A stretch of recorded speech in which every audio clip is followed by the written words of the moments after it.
Hello viewers, আসসালামু আলাইকুম। আমি নূর হুসাইন প্যাটার্ন স্টুডিও বিডির পক্ষ থেকে আপনাদের জানাই অভিনন্দন ও শুভেচ্ছা। আজ আমরা যে বিষয়টি নিয়ে আলোচনা করব সেটা হচ্ছে একটা সফটওয়্যারে প্যাটার্ন তৈরি করার পরে ভেরিয়েন্ট তৈরি করার পরে কিভাবে তার ভিতরে প্যাটার্নগুলোর ভিতরে শ্রিঙ্কেজ অ্যাড করতে হয়।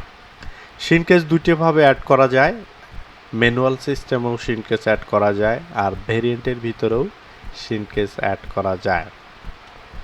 তো বন্ধুরা, আপনারা যদি আমার এই চ্যানেলটিতে নতুন হয়ে থাকেন অবশ্যই আমার এই চ্যানেলটি সাবস্ক্রাইব করে নেবেন, সাবস্ক্রাইব করে বেল আইকনটি বাজিয়ে নেবেন।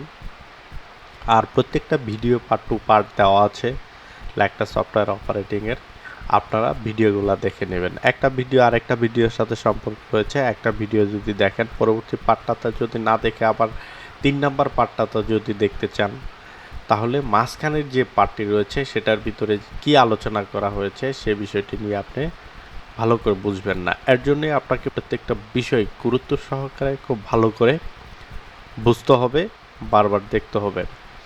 ভিডিওগুলো বারবার দেখবেন আর ভালো করে শুনবেন, তাহলেই আপনি লেকট্রা সফটওয়্যার সহজে অপারেটিং করতে পারবেন। তো বন্ধুরা, চলুন কিভাবে শ্রিঙ্কেজ অ্যাড করতে হয় সেটা আমি আপনাদের এখন দেখাই। লেকট্রা সফটওয়্যারের ভিতরে প্যাটার্ন এই যে হচ্ছে এই ডিসপ্লেতে দেখতে পাচ্ছেন অনেকগুলো প্যাটার্ন রয়েছে। একটা বেসিক 5 পকেট প্যান্টের অনেকগুলো পার্টস আমি করছি, এর আগে আপনাদের দেখেছি সেই প্যাটার্নটা কিভাবে ডেভেলপ করতে হয়, তৈরি করতে হয়, ব্লক প্যাটার্ন তৈরি করতে হয়, ব্লক প্যাটার্ন থেকে প্যাটার্নগুলো কিভাবে আলাদা করতে হয়, এরপরে ভেরিয়েন্ট করতে হয়। প্রত্যেকটা পার্ট আমি আপনাদের ডিটেল দেখানোর চেষ্টা করছি। এখন এই যে ভেরিয়েন্ট, এই বক্সটার নাম হচ্ছে ভেরিয়েন্ট, হলুদ কালার যেটা দেখতে পাচ্ছেন, এইটারে ভিতরে আমরা শ্রিঙ্কেজটা অ্যাড করব। তাহলে আমাকে প্রথমে যেতে হবে ভেরিয়েন্টের জন্য F8-এ ক্লিক করলে অনেকগুলো অপশন রয়েছে। নিচের দিকে দেখেন ভেরিয়েন্ট অপশনটা রয়েছে, আমি এই ভেরিয়েন্ট অপশনটার উপরে ক্লিক করলাম। করার পরে বাম পাশে উপরে দেখেন ভেরিয়েন্ট নেম রয়েছে, এখানে কিছু করতে হবে না। আমরা এই ভেরিয়েন্টের এই বক্সের উপরে আবার ক্লিক করলাম। ক্লিক করলে দেখেন অটোমেটিক এই আমার বক্সটা ওপেন হয়ে গিয়েছে। এই ওপেন হওয়া বক্সের ভিতরে দেখেন অনেকগুলা বক্স রয়েছে ছোট ছোট। তো আমরা প্রথমে কি করেছি, আমরা ভেরিয়েন্টটা সাজিয়েছি। লেফট সাইড রাইট সাইড কয়টা প্যাটার্ন লাগবে, কয়টা পার্টস লাগবে সেটা আমরা সাজিয়েছি। এরপরে ফেব্রিকের করে একটা কোড দিয়েছি, শেল, পকেটিং, ফিনিশ, এই পার্টসগুলো আলাদা করেছি। কন্ট্রাস্ট যে ফ্যাব্রিকগুলো রয়েছে সেটা আলাদা করেছি। এখন আমরা কি করব, এই যে প্যাটার্ন, এই প্যাটার্নটা আমি জিরো প্যাটার্ন করেছিলাম। এই জিরো প্যাটার্নটার ভিতরে কিভাবে শ্রিঙ্কেজ আমি অ্যাড করে দেব, এর জন্যই আমাকে কি করতে হবে, ভেরিয়েন্টের ভিতরে সবার লাস্টের দিকে দেখেন দুইটা ঘর রয়েছে, এক্স, এটা হচ্ছে এক্স, এটা হচ্ছে ওয়াই। আমি আপনাদের আগে বলেছিলাম যে এক্স ওয়াই আসলে কি।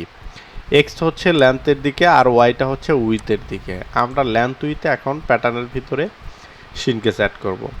ইলাস্টেন ফ্যাব্রিকগুলো সাধারণত বেশি শ্রিঙ্কেজ করে থাকে, আর কটন কাপড়ের যে ফ্যাব্রিকগুলো সেই ফ্যাব্রিকগুলো কম শ্রিঙ্কেজ করে থাকে। আমরা যদি এটারে ইলাস্টেন ফ্যাব্রিক ধরি, ইলাস্টেন ফ্যাব্রিকগুলো ধরেন লেন্থে যদি 4% হয় আর সাধারণত 8 থেকে 10%, 14%, 16% পর্যন্ত এটা হয়ে থাকে। সেক্ষেত্রে আমি দেখেন উইথ ওয়াইজ দিলাম কত, 114। আমার প্রথমে এই প্যাটার্নটা ছিল কত, 100। তার মানে আমার যে প্যাটার্নটা জিরো প্যাটার্নটা করেছি সেটা 100 মানে যে পার্টসটা আমি যে মেজারমেন্টটা করেছি ওটাই রয়েছে। এর থেকে বেশি বাড়াতে হলে আমাকে এই যে লেন্থে বাড়াইতে হলে এক্সের ঘরে দেখেন এই যে ব্লক করছি এই ঘরটার ভিতরে 100-র জায়গায় আমি কি করব, 4% যদি বাড়াই অথবা 3% যদি বাড়াই তাহলে 103 দিব দেখেন লেন্থে। তাহলে ওই পার্টসটা, যেই পার্টসটার ঘরে আমি বাড়াইছি এখানে, সেই পার্টসের মধ্যে অটোমেটিক বেড়ে গিয়েছে 3%। আর সবগুলা পার্টসে যদি আমি দিই 103, তার মানে হচ্ছে লেন্থে 3% অটোমেটিক বেড়ে গেল। আর উইথে যদি আমি 10% দিই অথবা 12% দিই তাহলে 112। উইথ ওয়াইজ দিলাম হচ্ছে 12%, লেন্থ ওয়াইজ দিলাম 3%। এখন দেখেন আমার এই ভেরিয়েন্টের ভিতরে শ্রিঙ্কেজ অ্যাড করা শেষ। যে লেন্থ ওয়াইজ শ্রিঙ্কেজ অ্যাড করলাম আর লেন্থ ওয়াইজ শ্রিঙ্কেজ অ্যাড করলাম, length wise width wise shrinkage add করেছি। এখন আপনাকে এই ভেরিয়েন্টে শ্রিঙ্কেজ অ্যাড করার পরে এই ডিসপ্লেতে কিন্তু যে প্যাটার্নটি থাকবে এটা একদম জিরো হয়ে থাকে, জিরো প্যাটার্ন। আপনি যে প্যাটার্নটা অরিজিনাল মেজারমেন্ট শিট অনুযায়ী আমরা ডেভেলপ করেছি, ওই অনুযায়ী রয়েছে। বাট আমি যখন প্রিন্ট দিতে যাব, প্রিন্ট দিলে আমি ভেরিয়েন্টে যে শ্রিনকেজটা অ্যাড করেছি সেই শ্রিনকেজ অনুযায়ী প্যাটার্নটা বড় হয়ে বের হবে। আর যদি আমি এই ভেরিয়েন্টের ঘরটাতে কোনো শ্রিনকেজ অ্যাড না করতাম, 100 যদি আমি রাখতাম, তাহলে কী হতো, এই প্যাটার্নটা শ্রিনকেজ ছাড়া যে জিরো প্যাটার্নটা আমি করেছি মেজারমেন্ট শিট অনুযায়ী, সেই প্যাটার্নটায় আউটপুট হবে, প্রিন্ট করলে বের হবে। তো বন্ধুরা, এই ছিল হচ্ছে আসলে ভেরিয়েন্টের ভিতরে কিভাবে শ্রিনকেজ অ্যাড করতে হয় সেটার নিয়ম। আমি আপনাদের একদম সঠিক ওয়েতে কিভাবে আপনি ভেরিয়েন্টের শ্রিনকেজ অ্যাড করবেন সেটা আমি আপনাদের দেখাই দিলাম। তো বন্ধুরা, পরবর্তীতে যে বিষয়টি নিয়ে আমি আলোচনা করার চেষ্টা করব সেটা হচ্ছে প্যাটার্নটা গ্রেডিং করতে হয় কিভাবে, এরপরে ম্যানুয়ালি শ্রিনকেজ অ্যাড করতে হয় কিভাবে, স্পেশাল অক্ষর লিখতে হয়, স্পেশাল কিছু নাম টাম লিখতে হলে সেটাও প্যাটার্নের মধ্যে লেখা যায়, সেটা কিভাবে লিখতে হয়, এই বিষয়গুলো নিয়ে আমি পার্ট টু পার্ট আপনাদের সাথে আলোচনা করার চেষ্টা করব। তো বন্ধুরা, আপনারা যদি আমার এই চ্যানেলটি সাবস্ক্রাইব করে না থাকেন, অবশ্যই আমি বলবো আপনারা সাবস্ক্রাইব করে নেবেন।